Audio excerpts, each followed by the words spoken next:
Ambiguity can be frustrating. It's hard to make a decision when you don't feel like you have all the information. It's hard to commit to a project until you really know what you're getting yourself into. In a lot of ways, it can be really hard to move forward when there's so many questions and so much uncertainty. And that's really true as a teacher as well. It's really difficult to really commit to making changes in your teaching or tackling new big initiatives when you don't really have a good sense of what is valued in your school or in your division. Over the years, I've worked with a lot of teachers that have had great leadership, great vision from all levels, and that really helps to align work and create some positive momentum. But honestly, I've worked with many more schools and districts that really don't necessarily have a really firm grasp of where they want to go or what they want to do. And that could be for all variety of reasons. I mean, sometimes, a school system especially is a very complex organization. They're balancing a lot of different priorities. It can be difficult to sort of have a really clear vision and focus for where we want to go instructionally.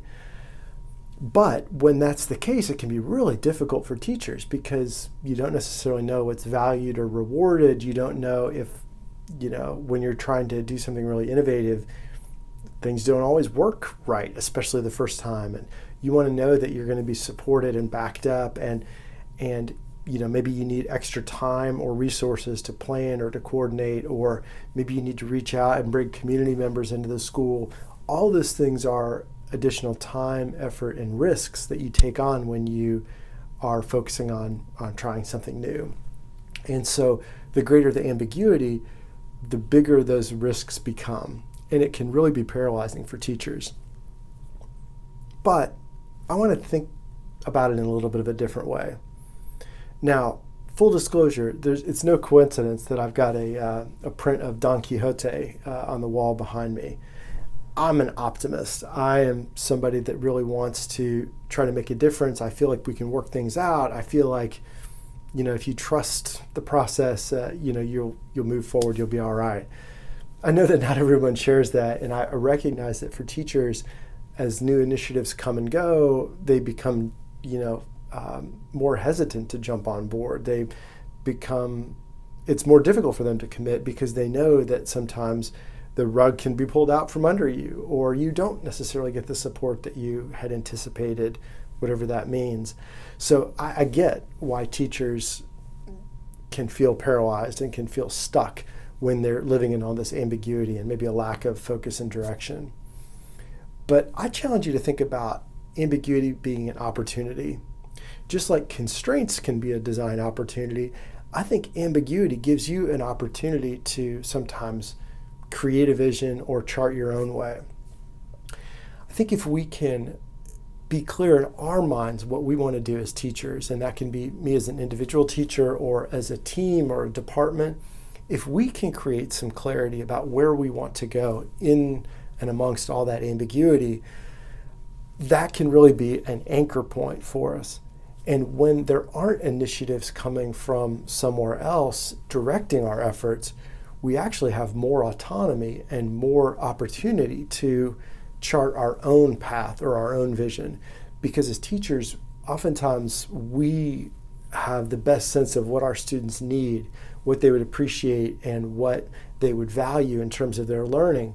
So when there isn't necessarily an ironclad vision from above, it gives us the opportunity to tailor what we're about and what we do in our classroom to our clients, our students. Now, that said, there still is definitely an element of risk when there isn't a clear vision from your school or district and you're trying to chart your own path. It is possible that you're going to run into obstacles. It's possible that someone might tell you, well, this doesn't align with our strategic plan, or this doesn't align with what our priorities for this semester are, whatever that case may be. So one way to think about that is to be aware of whatever is out there in terms of guiding principles, whether it's your school's mission statement, whether it's if there is a strategic plan in place. Try to get your hands on some of those documents and some of those ideas And the more you can proactively think about aligning what it is you want to do, what your students need, with some of those bigger picture ideas or bigger picture plans or strategies, then it's much easier to say, well, actually, this does align with the strategic plan in this way. And oftentimes, if you are successful or you run into some roadblocks and you need some support somewhere along the way, if you can then tie it back to, yeah, this is a new effort we're trying, and this is how it aligns with where we're trying to go as a school or as a vision, as a division, then sometimes you're going to be more successful in garnering resources or support that you might need. Another way to think about it, that's one of my professors in my master's program that was in ed leadership, one of his mantras, I loved this, it's always stuck with me after all these years, was leadership is a subversive activity. Now, I'm not suggesting you try to establish a coup in your school or anything like that, but sometimes we need to think strategically about what it is that we want to do and what are the levers that we have at our disposal. So one example is, let's say, for instance, I really value students exhibiting their work in some type of public way, but I haven't been able to get any support for a school-wide exhibition or even a high-profile sort of event that can be publicized through the school. But what I can do is do a mini exhibition in my classroom and then ask students to reflect on the meaning that that experience had for them. So for example, we could set up a flip grid, and students could do video recordings about what it meant to them to be able to share their work with a wider audience and how they would enjoy scaling that work. That way, in the student's voice, they can articulate how that had meaning for them. Then you can use that as a data point to say, look, students value this. They're engaged, they're motivated. If we raise the level, the profile of this kind of work, perhaps we can also increase that engagement and motivation as well. Same things, if you can get parents in for an after-school event where students are sharing what it is they've learned, and that's going to create some support for the kind of teaching that you want to do. If parents get excited and they mention it to the principal or they put it out on Twitter or on Facebook or whatever, that, wow, it was so great. I was over at the school today and the students were sharing this.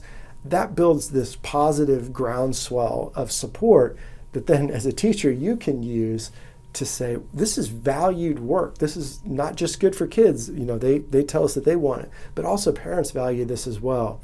You can take it up one more level. If you're doing anything that connects with a local business or organization, so for example, maybe you're focused on some type of local community issue, and you can invite in someone from the Chamber of Commerce or the local planning commission or what have you, whatever would be relevant to your project. That can be a really powerful experience for students, but also as another sort of affirmation of the kind of work you want to do. So I get that ambiguity is really uncomfortable and challenging. I totally understand the not wanting to take the risk, not wanting to put yourself out there only to get your hand slapped or not be supported maybe as you'd hoped. But I do feel like if there is ambiguity and there isn't a really clear instructional vision for where the school or the division is going, it really can be an opportunity, but you've got to have the courage and the strategic thinking, I guess, to try to make it happen.